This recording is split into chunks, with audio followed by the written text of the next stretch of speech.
Good afternoon. Welcome to doctors time. పురుషుల్లో prostate గ్రంథి సమస్యలు అనేవి ఈ రోజుల్లో ఒక సాధారణమైన సమస్యగా ఉన్నది. ప్రోస్టేటిక్ అంటే ప్రోస్టేట్ గ్రంథిలో వాపు లేదా నొప్పి అనే అర్థం. ప్రోస్టేట్ గ్రంథికి ఇన్ఫెక్షన్ సోకినప్పుడు ప్రోస్టేటిక్ వస్తుంది. పురుషుల్లో చర్మ సంబంధమైన క్యాన్సర్లు కాకుండా సాధారణంగా వచ్చే క్యాన్సర్స్లో ప్రోస్టేట్ క్యాన్సర్ ఒకటి. ఈ క్యాన్సర్ బారిన పడి ప్రపంచవ్యాప్తంగా మరణిస్తున్న వారు అధిక సంఖ్యలో ఉన్నారు. ఈ వీర్య గ్రంథి క్యాన్సర్లో చాలా సందర్భాల్లో ఆ వ్యాధికారక లక్షణాలు కొన్ని సంవత్సరాలైనా బయటపడవు. ప్రోస్టేట్ గ్రంథిలో నొప్పి మరియు వాపును కలుగజేస్తుంది. ప్రోస్టేసిస్ వల్ల ప్రోస్టేట్ వ్యాకోచం లేదా ప్రోస్టేట్ గ్రంథి పెరుగుదలకు కారణం కావచ్చు. ఇది ఎక్కువగా 50 నుంచి 60 సంవత్సరాల వయస్సు ఉన్న పురుషులకు సంభవిస్తుంది. ప్రోస్టేసిస్ అనేది ప్రోస్టేట్ క్యాన్సర్కి కారణంగా ఉంది. ప్రోస్టేట్ క్యాన్సర్ లేదా అని నిర్ధారించుకోవడం వల్ల ఏం చేయాలి? అలాగే ప్రోస్టేట్ ట్రీట్మెంట్ ద్వారా సైడ్ ఎఫెక్ట్స్ను నివారించడం ఎలా? ఈ వ్యాధి లక్షణాల గురించి మెడికవర్ హాస్పిటల్ వైద్యులు రవికుమార్ గారు ప్రస్తుతం మన స్టూడియోలో ఉన్నారు. వారిని అడిగి మరిన్ని విషయాలు తెలుసుకుందాం. అలాగే మీరు కాల్ చేసిన నంబర్లు 0402331068 అండ్ 716. Hello doctor. నమస్తే అండి. సార్, ముందుగా చెప్పండి, అసలు ప్రోస్టేటిక్ గ్రంథి అంటే ఏంటి? అసలు సాధారణంగా చాలామందికి ఐడియా ఉండదు, ఎస్పెషల్లీ మగవారిలో దీని పాత్ర ఏంటి? నమస్తే. ప్రాస్టేట్ గ్రంథి అనేది మగవారిలోనే ఉంటుందండి, ఆడవారిలో చూడము. ఇది మన మూత్రాశయం నుంచి బయటికి వచ్చే మూత్రనాళానికి చుట్టూ ఉంటుంది. ఒక వాల్నట్ అంటాము, అంటే ఒక ట్రయాంగిల్ షేప్లో ఉంటుంది ఈ గ్రంథి. దాదాపు 25 గ్రాములు సైజు ఉంటుంది. దీని బేసిక్గా పని ఏమిటంటే, ఇప్పుడు మన వీర్యస్ఖలనం అయినప్పుడు అందులో ఉండే 60% వీర్యం అంతా ఈ ప్రాస్టేట్ గ్రంథి నుంచే వస్తుంది. వీర్య కణాలు బయటకు వచ్చిన తర్వాత అవి బతకడానికి 5-6 గంటలు చనిపోకుండా ఉండడానికి దీనిలో ఉండే ప్రోటీన్స్, తర్వాత వేరే షుగర్స్ ఇవన్నీ తోడ్పడతాయి. ఇది దీని పని అన్నమాట. ఇంకేంటంటే తర్వాత కొన్ని సంవత్సరాల తర్వాత మెల్లమెల్లగా ఈ గ్రంథి సైజు పెరుగుతూ ఉంటుంది. సైజు పెరగటం వలన ఏమవుతుందంటే ఈ మూత్రనాళాన్ని నొక్కివేస్తూ ఉంటుందన్నమాట. దీన్ని మనం బినైన్ ప్రాస్టేటిక్ హైపర్ప్లేసియా అంటాము, BPH. అంటే ఇది క్యాన్సర్ రకమైన జబ్బు కాదు, మామూలుగానే వయసుతో పాటు సైజు పెరుగుతూ ఉంటుంది. ఇదే గ్రంథిలో కూడా మనకి క్యాన్సర్ కూడా రావచ్చు. మగవారిలో లంగ్ క్యాన్సర్ తర్వాత తరచూ మనం చూసే క్యాన్సరు ప్రాస్టేట్ క్యాన్సరే ఉంటుంది. దీన్ని మనం ఎట్లా ఐడెంటిఫై చేయాలి అది మనం ఇప్పుడు మాట్లాడదాం. ప్రోస్టేట్ అనగానే చాలామందికి భయం కలుగుతుంది. అంటే దీంట్లో ఎలాంటి సమస్యలు ఎన్ని రకాలుగా ఉంటాయి?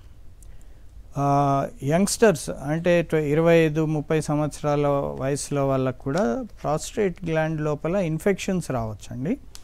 దీన్ని ప్రాస్టేటైటిస్ అంటాం అన్నమాట. దీన్ని మేము మామూలుగా యాంటీబయాటిక్స్ అవన్నీ మందులు అవి ఇచ్చి దాన్ని కంట్రోల్ చేస్తాము. ఇది సర్వసాధారణంగా కూడా చూస్తూ ఉంటాము ప్రాస్టైటిస్ అనేది. సో ఇది బ్యాక్టీరియా వలన రావచ్చు, ఒక్కొక్కసారి వైరస్ వలన కూడా రావచ్చు, ఒక్కొక్కసారి ఏమీ లేకపోయినా కూడా ఏ బ్యాక్టీరియల్ ప్రాస్టైటిస్ అనేది రావచ్చు. 50 సంవత్సరాల వయసు దాటిన తర్వాత ప్రాస్టేట్ గ్రంథి ఒక 50% పాపులేషన్లో మగవారిలో సిమ్టమ్స్ అవి చూపిస్తూ ఉంటుంది. మెల్లమెల్లగా వయసు పెరిగే కొద్దీ ఒక 80 ఏళ్ల వయసు వారిని చూసుకుంటే దాదాపు 80% ఈ మగవారిలో ఈ ప్రాస్టేట్ గ్రంథి వలన ఏదో ఒక సిమ్టమ్ మనకి కనిపిస్తూ ఉంటుంది. దీన్ని మనం ఎట్లాగా మనం ఐడెంటిఫై చేయాలి అనేది ఇప్పుడు చూద్దామండి. ఓకే అండి. జనరల్గా అంటే వయస్సు పెరిగే కొద్దికి ప్రోస్టేట్ గ్రంథి కూడా పెరుగుతుంది అంటారు కదా, దీన్ని BPH అంటారా, లేదంటే అసలు ఇది ఎలా వస్తుంది? BPH అనేది మామూలుగా సర్వసాధారణంగా అందరిలోనూ వస్తుందండి. క్యాన్సర్ అనేది చాలా అరుదుగా వస్తుంది. ప్రాస్టేట్ క్యాన్సర్ మనకంటే ఎక్కువ పాశ్చాత్య దేశాల్లో బాగా ఎక్కువ ఉంటుంది, అమెరికాలో కానీ యూరోప్లో కానీ చాలా ఎక్కువ. అదే ఏషియన్ కంట్రీస్కి మనకి వచ్చేటప్పటికి ప్రాస్టేట్ క్యాన్సర్ అనేది తక్కువగా ఉంటుంది. దానివలన మనకి ఇప్పుడు ప్రాబ్లం ఏంటంటే మన దగ్గర అప్పుడప్పుడునే కనిపిస్తూ ఉంటుంది కాబట్టి మనం ఇక్కడ దీన్ని ఐడెంటిఫై చేయడము లేట్ అయ్యి సరిగ్గా మనం ట్రీట్మెంట్ ఇవ్వలేకపోతుంటాము. అదే మనం తొందరగా దీన్ని మనం పసిగట్టగలిగితే చాలా మంచి ట్రీట్మెంటు, సర్జికల్ ట్రీట్మెంట్ కానీ చాలా బాగుంటుంది. ఓకే, ఏంటంటే బీపీహెచ్ అంటే లక్షణాలు ఎలా ఉంటాయి, దట్టు యూరిన్ సమయంలో ఎలాంటి ఇబ్బందులు ఉంటాయి సార్? ఈ మామూలుగా ఈ ప్రాస్టేట్ గ్రంథి సైజు పెద్దగా అవ్వడం వలన మూత్రనాళాన్ని నొక్కివేస్తూ ఉంటుంది. సో దానివల్ల ఏమవుతుందంటే మనకి ఫ్లో, మూత్ర విసర్జన స్పీడ్ తగ్గిపోతూ ఉంటుంది. పూర్తిగా మూత్రం సంచి పూర్తిగా ఖాళీ అవ్వదు. ఖాళీ అవ్వకపోయేటప్పటికి తరచూ తొందరగా నిండిపోతూ ఉంటుంది. దానివల్ల ఎక్కువ సార్లు బాత్రూమ్కి వెళ్తూ ఉంటారు. తర్వాత నిద్రపోయిన తర్వాత కూడా చిన్నప్పుడు మనం రాత్రి అసలు లెగము, మళ్ళీ ప్రొద్దుననే లెగుస్తాము. అదే పెద్దవారు అయ్యే కొద్దీ మెల్లమెల్లగా ఒకసారి, 2 సార్లు, మెల్లగా 3 సార్లు అట్లా లెగవటము ఇవన్నీ జరుగుతూ ఉంటాయి. సో ఇది బ్లాకేజ్ వలన వస్తూ ఉంటుంది. కొన్ని రోజులు ఈ బ్లాకేజ్ ఎక్కువ అయ్యే కొద్దీ ఏమవుతుందంటే మూత్రాశయము, బ్లాడర్ అనేది ఇరిటేషన్ మొదలవుతుంది.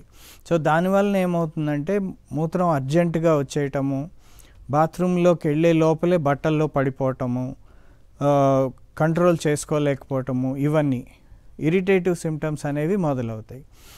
ఇది కొన్ని రోజులకి ఏమవుతుందంటే బాగా ఎక్కువైపోయి పెద్దవారు అయ్యేటప్పటికి ఇంకా వాళ్ళు బయటికి వెళ్లకుండా ఉండటము, ఫంక్షన్స్కి కానీ పెళ్ళిళ్ళకి కానీ ఎక్కడైనా బయట అవుటింగ్స్కి, ఎక్కడైతే మనకి బాత్రూమ్ దొరకదు అనే ఒక భయం ఉంటుందో వీళ్ళు వెళ్లకుండా ఇంకా పూర్తిగా ఇంట్లోనే ఉండిపోయి దేనికి బయటికి రాకుండా కూడా ఆయన పేషెంట్స్ని మేము చూస్తూ ఉంటాము. ఇది ప్రాస్టేట్కి ఉండే సిమ్టమ్స్. ఓకే అండి, చాలామంది అంటే మీరు చెప్పినట్టంటే ఈ లక్షణాలను పట్టించుకోరు. సో అలాంటి సమయంలో ఇంకా ఎలాంటి ఇబ్బందులు చూడొచ్చు వీటిలో? ఎప్పుడు కలవాలి సార్ అసలు డాక్టర్ని? అంటే ఈ సిమ్టమ్స్ ఉన్నప్పుడు మొదట్లోనే మమ్మల్ని కలిస్తే అప్పుడు ఏంటంటే మంచిగా మనం మందులతో దీన్ని ట్రీట్ చేయొచ్చు. ఫర్దర్గా ఇట్లా ఎక్కువ రోజులు ఇట్లా ఉండడం వలన మనకు వచ్చే కాంప్లికేషన్స్ ఏంటంటే యూరినరీ ఇన్ఫెక్షన్స్, ఊరికనే మూత్రాశయంలో ఇన్ఫెక్షన్స్ రావడము, తర్వాత మూత్రాశయంలో రాళ్ళు తయారవ్వడము, తర్వాత సడన్గా ఎప్పుడైనా మూత్రం ఆగిపోవడము, కిడ్నీల్లో వాపు వస్తుంది. ఈ మూత్రం పూర్తిగా ఖాళీ అవ్వకుండా ఉండేటప్పుడు కిడ్నీల్లో వాపు రావడము, కిడ్నీస్ ఫెయిల్ అవ్వడం కూడా అప్పుడప్పుడు తరచూ చూస్తూ ఉంటాం మేము. సో దీనివలన ఈ సైడ్ ఎఫెక్ట్స్ అన్నీ ఉంటాయి. ప్లస్ మన లైఫ్ స్టైల్ మీద చాలా ఎఫెక్ట్ చేస్తుంటుంది. సో ఇవన్నీ దానికి ఉండే కాంప్లికేషన్స్ అన్నమాట. ఓకే, ప్రోస్టేట్ క్యాన్సర్ ఈ వర్డ్ వినడానికి అంటే భయంకరంగా ఉంది. బట్ చాలామంది అంటే దీన్ని ఎలా చూడొచ్చు? ఇది అంత ప్రమాదకరమా? ప్రాస్టేట్ క్యాన్సర్ అనేది అంత ప్రమాదకరమైన క్యాన్సర్ కాదు. ఎందుకంటే దీనికి చాలా రకాలైన ట్రీట్మెంట్ ఉంది. ప్లస్ ఇదేంటంటే చాలా మెల్లగా పెరుగుతూ ఉంటుంది. దీనికి మనకి ఇంకొక మంచి అడ్వాంటేజ్ ఏంటంటే ఒక బ్లడ్ టెస్ట్ ఉంటుంది, రక్త పరీక్ష. ఇప్పుడు మామూలుగా ఇప్పుడు ఈ పేషెంట్స్ మాకు ఈ సిమ్టమ్స్తో మా దగ్గరికి వచ్చినప్పుడు మేము ఏం చేస్తామంటే ఒక మూత్ర పరీక్ష, తర్వాత ఒక స్కానింగు, కొన్ని రక్త పరీక్షలు. ఈ రక్త పరీక్షలోనే పిఎస్ఏ అని ఒక బ్లడ్ టెస్ట్ ఉంటుంది. ఈ బ్లడ్ టెస్ట్ చేయటం వలన పిఎస్ఏ ఏమన్నా పెరిగితే మనకి క్యాన్సర్ అనేది డౌట్ ఉంటుందన్నమాట. సో పేషెంట్స్ వచ్చినప్పుడు ఈ పరీక్షలు ఇవన్నీ చేసుకొని తర్వాత ప్రాస్టేట్ గ్రంథిని మనం మామూలుగా కూడా మోషన్ వచ్చే పైప్లోంచి కూడా పరీక్ష చేయవచ్చు. సో దీనివలన మనకి ఎంత పెరిగింది ప్రాస్టేట్, ఎట్లా ఉన్నది, అది ఏంటి, దానికి ఎట్లా ట్రీట్మెంట్ చేయాలి అనేది మనకి తెలుస్తూ ఉంటుంది. ఓకే, ప్రోస్టేట్ క్యాన్సర్కు అంటే బీపీహెచ్కు మధ్య ఉండే తేడా ఏంటి? దట్టు అంటే వీటి లక్షణాలని ఎలా గుర్తించాలి? అది ఒక్కటే ప్రాబ్లం ఏంటంటే ఏమో రెండిటికి ఒకటే లక్షణాలు ఉంటాయి. రెండిటికి సైజ్ పెరుగుతుంది కాబట్టి రెండు ఒకటే లక్షణాలతో ఉంటాయి. సో మనం పరీక్షలు చేసి బీపీహెచ్ అంటే బినైన్ క్యాన్సర్ కాదు ఆర్ క్యాన్సర్ ఉన్నది అనేది మనం మెడికల్గానే మనం పరీక్షలు అన్నీ చేసుకోవటం వల్లనే మనకి తేలుతుంది. అందుకని సిమ్టమ్స్ అవి మొదలైనప్పుడు స్టార్ట్ అయినప్పుడే వస్తే మనకి ఈ పరీక్షలు చేసుకొని మనం రెండిట్లో ఈ 2 జబ్బుల్లో బీపీహెచ్ఆ లేకపోతే క్యాన్సర్ ప్రాస్టేటా అనేది మనకి తెలుస్తుంది. ఓకే, అంటే ఎక్కువ ప్రోస్టేట్ క్యాన్సర్ బారిన ఎక్కువగా ఎవరు పడతారు? దట్టు జన్యుపరమైన కారణాలు ఏమైనా ఉంటాయా సార్ వీటికి? జెనెటిక్గా మామూలుగా ఫ్యామిలీస్లో కూడా రన్ అవుతుంటుందండి. అందుకని ఏం చేస్తామంటే ఎవరికైనా వాళ్ళ ఫాదర్స్ కానీ అంకుల్స్ కానీ ఎవరికైనా కార్సినోమా ప్రాస్టేట్ ఉంటే వాళ్ళకి 45-50 సంవత్సరాల నుంచే వాళ్ళకి పరీక్షలు మొదలు పెడతాం. వేరే వాళ్ళందరికీ ఏంటంటే వాళ్ళకి ఏదన్నా ప్రాబ్లం ఉండి మా దగ్గరకు వస్తేనే ఇన్వెస్టిగేషన్స్ అవి మొదలు పెడతాం. కానీ ఆల్రెడీ ఫ్యామిలీలో ఉండే వాళ్ళకి తొందరగా ఈ పిఎస్ఏ బ్లడ్ టెస్ట్లు, అల్ట్రాసౌండ్లు ఇవి ముందు నుంచే స్టార్ట్ చేస్తాం. ఓకే అండి, ప్రోస్టేట్ క్యాన్సర్ను గుర్తించడానికి ఎలాంటి పరీక్షలు చేస్తారు సార్? బేసిక్గా ముందు ఈ మేము మోషన్ వచ్చే పైప్లోంచి ఫింగర్ టెస్ట్ అనమాట, పర్రెక్టల్ ఎగ్జామినేషన్ అని ఎగ్జామినేషన్ చేసి చెక్ చేస్తాము. అందులో ఏమన్నా ప్రాస్టేట్ లోపల పూర్తిగా అంతా మెత్తగా ఉన్నదా లేకపోతే ఎక్కడైనా నాడ్యూల్స్ అంటాం గట్టి ఏరియాస్ ఉన్నాయా ఇవి చూస్తాము. తర్వాత పిఎస్ఏ అనే బ్లడ్ టెస్ట్ చేస్తాము. పిఎస్ఏ అనేది ఎక్కువగా ఉంటే అప్పుడు ఏం చేస్తామంటే ఎంఆర్ఐ పరీక్ష చేస్తాము. ప్రాస్టేట్కి ఎంపీఎంఆర్ఐ అనేది పరీక్ష చేసి ఎంఆర్ఐలో ఎక్కడెక్కడ నాడ్యూల్స్ ఉన్నాయి, ఎక్కడెక్కడ డిఫరెంట్ టైప్స్ ఆఫ్ నాడ్యూల్స్ ఉంటాయి. బీపీహెచ్ నాడ్యూల్స్ ఉంటాయి, కార్సినోమా ప్రాస్టేట్ నాడ్యూల్స్ ఉంటాయి. అది రేడియాలజిస్టు మనకి చెప్తారు. స్కోరింగ్ ఉంటుంది పైరాయిడ్స్ అనేది, దాన్ని బట్టి చెప్తారనమాట. పైరాయిడ్స్ 1 నుంచి 5 దాకా, పైరాయిడ్స్ 3 నుంచి ఎక్కడైనా ఎక్కువ లీజన్స్ ఉంటే దాన్ని ఇమీడియట్గా మేము రేడియాలజిస్ట్ దగ్గరికి బయాప్సీకి పంపిస్తాం. ఇదేంటంటే అల్ట్రాసౌండ్ గైడెన్స్లో ఎక్కడ ఈ నాడ్యూల్స్ ఉన్నాయి ఇవన్నీ మనకి ఎంఆర్ఐలో తెలుసు కాబట్టి దాన్ని చూసుకుంటూ ఆ ఏరియాలోకి మనము నీడిల్ పంపించి అక్కడి నుంచి బయాప్సీస్ తీసి దాన్ని పెథాలజిస్ట్కి పంపిస్తాము. ఒక వారం రోజుల్లో మనకి రిపోర్ట్ వస్తుంది. సో ఈ రిపోర్ట్ని బట్టి మనకి అది బీపీహెచ్ఆ లేకపోతే కార్సినోమా ప్రాస్టేటా అనేది మనకి నిర్ధారం అవుతుంది. కార్సినోమా ప్రాస్టేట్లో కూడా చాలా వెరైటీగా కొన్ని ఏమో చాలా తక్కువ మ్యాలిగ్నెన్సీ ఉంటాయన్నమాట. అంటే ఫాస్ట్గా పెరగవు, అవి స్లోగా అట్లానే ఉంటాయి. కొన్ని ఫాస్ట్గా పెరుగుతాయి. ఇది మనకి పెథాలజిస్ట్ చెప్తారు స్కోరింగ్ని బట్టి ఇది ర్యాపిడ్గా పెరిగే ఛాన్స్ ఉంది, ఇది చాలా స్లోగా ఉండేది అనేది. సో ఇట్లా స్లోగా ఉండే క్యాన్సర్ ఏదైనా మనకు వస్తే దాన్ని మనం అబ్జర్వేషన్లో కూడా పెట్టి చూస్తూ ఉంటాము. అదే ఫాస్ట్గా పెరుగుతుంది అంటే మాత్రం డెఫినెట్గా మనం ట్రీట్మెంట్కి అడ్వైస్ చేస్తాం అన్నమాట. ఓకేనంటే జనరల్గా ప్రోస్టేట్ సమస్యలకు అంటే ఎలాంటి ఆధునికమైన చికిత్సలు అందుబాటులో ఉన్నాయి? దట్టు ఇంకోటి చికిత్స ఒకటే అంటే సర్జరీ ఒకటే మార్గమా అంటే ఏం చెప్తారు? ఇప్పుడు ప్రాస్టేట్కి బీపీహెచ్కి చాలా రకాల మందులు ఉన్నాయండి. దాదాపు ఇంతకుముందు అంటే మేము ప్రాక్టీస్లో స్టార్ట్ అయ్యి ఒక 30 సంవత్సరాల క్రితం ఈ మందులు ఏమీ ఉండేవి కాదు. దానివల్ల ఏంటంటే మేము చాలా ఎక్కువ ప్రాస్టేట్కి ఆపరేషన్లు అవి చేసేవాళ్ళము. ఇప్పుడు ఏంటంటే ప్రాస్టేట్ ఆపరేషన్ అనేది చాలా తగ్గిపోయింది. ఈ బీపీహెచ్కి సర్జరీ బాగా తగ్గిపోయింది. 2 రకాల మందులు ఉంటాయండి బీపీహెచ్కి. ఒకటేమో ఫ్లో పెంచడానికి ఆల్ఫా బ్లాకర్స్ అని వాడతాము. అందులో ఒక 3-4 రకాల టాబ్లెట్స్ ఉంటాయి. అది పేషెంట్కి ఏది సూటబుల్లో మేము చూసుకొని దాన్ని స్టార్ట్ చేస్తామన్నమాట. దానివల్ల ఫ్లో పెరుగుతుంది. ప్రాస్టేట్ గ్రంథి సైజ్ తగ్గించడానికి కూడా మందులు ఉంటాయి. వాటిని 5-ఆల్ఫా రిడక్టేజ్ అని ఒక 2 రకాల మందులు ఉంటాయి.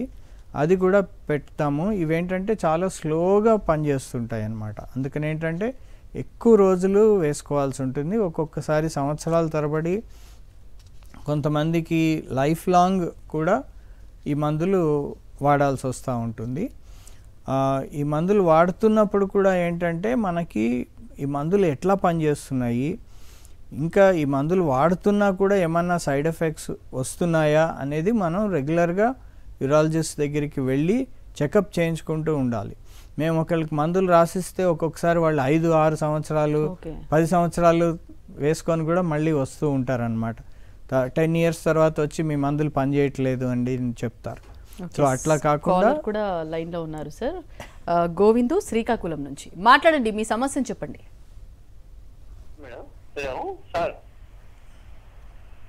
చెప్పండి చెప్పండి. సార్ అదే నాకు ఆల్రెడీగా టంగ్ సర్జరీ అయింది సార్, క్యాన్సర్. ఇప్పుడు అయ్యి 8 months అయిపోయింది సార్. అదే టంగ్ క్లీన్ చేసుకోవచ్చా లేదా ఏంటి అని వాయిస్ ఒకటి రావట్లేదు క్లియర్గా, ఏంటి అని మీ యాడ్ చూశాను, అందుకని చేద్దాం చేశాను సార్. ఏం ఆపరేషన్ అయిందండి మీకు? Cancer tongue.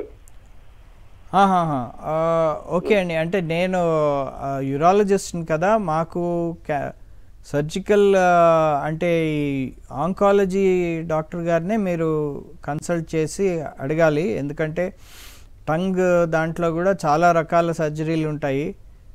మీకు ఏ సర్జరీ అయిందో మనకు తెలియదు కాబట్టి అది ఇక్కడ మనం డిస్కస్ చేసే ఛాన్స్ ఉండదండి.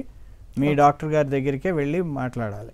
ఓకే సార్, అంటే ప్రజలు అంటే ప్రోస్టేట్ ఆరోగ్యాన్ని కాపాడుకోవాలంటే ఎస్పెషల్లీ ఎలాంటి డైట్ తీసుకోవాలి, దట్టు వ్యాయామం ఎంతవరకు చేయొచ్చు సార్? ఇప్పుడు అంటే డయట్లో కానీ మెయిన్గా ఒక్కటి ఏంటంటేనమ్మా, డయాబెటీస్ కానీ తర్వాత బాడీ ఓవర్ వెయిట్ ఉంటే కూడా ప్రాస్టేట్ ఎక్కువ పెరిగే ఛాన్సెస్ ఉన్నాయి అనేది మనకి నిర్ధారం అవుతూ ఉంది. అందుకని ఏంటంటే ప్రాపర్గా షుగర్స్ మెయింటైన్ చేసుకోవటము డయాబెటీస్ ఉండేవాళ్ళు, తర్వాత బాడీ వెయిట్ మెయింటైన్ చేసుకొని వాకింగ్ చేయటం, తర్వాత వేరే బ్యాడ్ హ్యాబిట్స్ ఏమన్నా ఉంటాయి, స్మోకింగ్ కానీ, తర్వాత ఎక్కువ టీ కాఫీ తాగటము, ఆల్కహాల్ ఎక్కువ కన్జ్యూమ్ చేయటము, వీటన్నిటి వలన ఏంటంటే మనకి ప్రాస్టేట్ ప్రాబ్లమ్స్ వచ్చేది ఛాన్సెస్ ఎక్కువ ఉంటాయి. కాబట్టి వీటిని మనం తగ్గించుకొని జాగ్రత్తలు తీసుకుంటూ ఉండాలి. టొమాటోస్లో లైకోపిన్ అనేది సబ్స్టెన్స్ ఉంటుంది, యాంటీ క్యాన్సర్ సబ్స్టెన్స్. అది ప్రాస్టేట్ మీద కూడా ఎక్కువ మంచిగా ప్రొటెక్షన్ ఇస్తుంది అని అంటారు. మూడోది ఏంటంటే ఈ సోయాబీన్. ఇప్పుడు చైనాలో ప్రాస్టేట్ క్యాన్సర్ అనేది చాలా తక్కువ ఉంటుంది అటు సైడ్ ఏషియన్ కంట్రీస్లో. ఎందుకు సార్? ఈ సోయాబీన్ తర్వాత సోయా సాస్ వాళ్ళు ఎక్కువ వాడతారు కాబట్టి దానివలన వాళ్ళకి ప్రాస్టేట్ క్యాన్సర్ రాదు అనేది అది ఒక ఇదన్నమాట ఎజంప్షన్. సో జనరల్గానే ఏషియన్ కంట్రీస్లో తక్కువ, ఏషియన్ కంట్రీస్లో కూడా చైనాలో ఆ రీజియన్లో కార్సినోమా ప్రాస్టేట్ ఇంకా చాలా తక్కువ. ఇది బేసిక్గా ఆ డయట్ వల్లనే అట్లా అని అనుకుంటూ ఉంటాం. ఓకే, ప్రోస్టేట్ సమస్యలకు సంబంధించి అంటే జనాల్లో ఉన్న అపోహలు ఏంటి సార్? దాని మీద మీ వివరణ ఏంటి? బేసిక్గా ఏంటంటే ఈ సిమ్టమ్స్ ఇవన్నీ స్టార్ట్ అయినప్పుడు ఈ యూరిన్ ఫ్లో తగ్గిపోవడము, ఎక్కువసార్లు వెళ్ళడము, అందరూ ఏంటంటే ఇది వయసుతో వచ్చే ప్రాబ్లము, నాకు బాడీ వీక్ అయిపోయింది అందుకనే నాకు ఇట్లా వస్తోంది అని డాక్టర్ దగ్గరికి రారు, చూపించుకోరు. దీనికి ప్రాస్టేట్కి దానికి మంచి మందులు ఉన్నాయి కాబట్టి ఇవి వాడుతుంటే మనం నార్మల్గా మళ్ళీ చిన్నప్పుడు ఎట్లాగా మన లైఫ్ లీడ్ చేసామో అట్లాగా లీడ్ చేయొచ్చు. ఎక్కువ డిలే చేయటం వలన నేను చెప్పిన కాంప్లికేషన్స్ ఇవన్నీ రావడము, కిడ్నీస్ ఫెయిల్ అవ్వడము, మూత్రాశయంలో రాళ్ళు తయారవడము, ఇవన్నీ అయిన తర్వాత మనం ట్రీట్మెంట్ చేయడము ఎక్కువైపోతుంది, ప్రాబ్లమ్స్ ఎక్కువైపోతాయి. అందుకని ముందు నుంచే మనం జాగ్రత్త పడటం వలన మనకి ఈ కాంప్లికేషన్స్ అనేవి మనకి రాకుండా ఉంటాయి. రెండవది ఏంటంటే మనకి లైఫ్ స్టైల్ మారిపోతే మనకేంటంటే ఒక విధమైన డిప్రెషన్ రావడము, ఇంకా నా జీవితం ఇంతేలే అని అనుకోవడము, ఇంట్లోనే ఉండిపోవడము, ఇవన్నీ జరగడం వల్ల ఏంటంటే మనకి చాలా మానసికమైన బాధలు ఇవన్నీ కలుగుతాయి. సో అందువలన ఏంటంటే మన దగ్గరికి వచ్చి రెగ్యులర్గా వచ్చి చూపించుకోవడం వలన మీకు చాలా ప్రాబ్లమ్స్ తగ్గుతాయి. ఓకే అండి, ప్రోస్టేట్ ఆరోగ్యం కోసం అంటే పురుషులు ఎస్పెషల్లీ ఎలాంటి జాగ్రత్తలు తీసుకోవాలి, మీరు ఇచ్చే సజెషన్ సార్? బేసిక్గా ఏంటంటే మంచి డయట్ అది మెయింటైన్ చేయాలి. ఎక్కువ ఫ్రూట్స్ కానీ ఎక్కువ వెజిటబుల్ ఉండే డయట్, తర్వాత మన డయట్లో సోయాబీన్ ఇవి ఎక్కువ వాడడం వలన మనకి ప్రాస్టేట్ సమస్యలు రాకుండా ఉంటాయి. ఎక్కువ నాన్ వెజిటేరియన్స్ అది ఎక్కువ తినడము, ఎక్కువ number of partners, sexual partners ఎక్కువ కావడము, ఇవన్నిటి వలన కూడా మనకి ప్రాస్టేట్ ప్రాబ్లమ్స్ అవి వచ్చే ఛాన్సెస్ బాగా ఎక్కువగా ఉంటాయండి. సో మన హెల్త్ పరంగా ఎక్కువ జాగ్రత్తగా ఉండటం వలన ప్రాస్టేట్కి కూడా ప్రాబ్లమ్స్ తక్కువగా వస్తాయి. ఓకే అండి, ప్రోస్టేట్ సమస్యల గురించి చాలా డీటెయిల్గా ఎక్స్ప్లెయిన్ చేశారండి. Thank you. ఇదే బట్టి doctors time. Next news updates ఉంటాయి. Stay tune to Sakshi.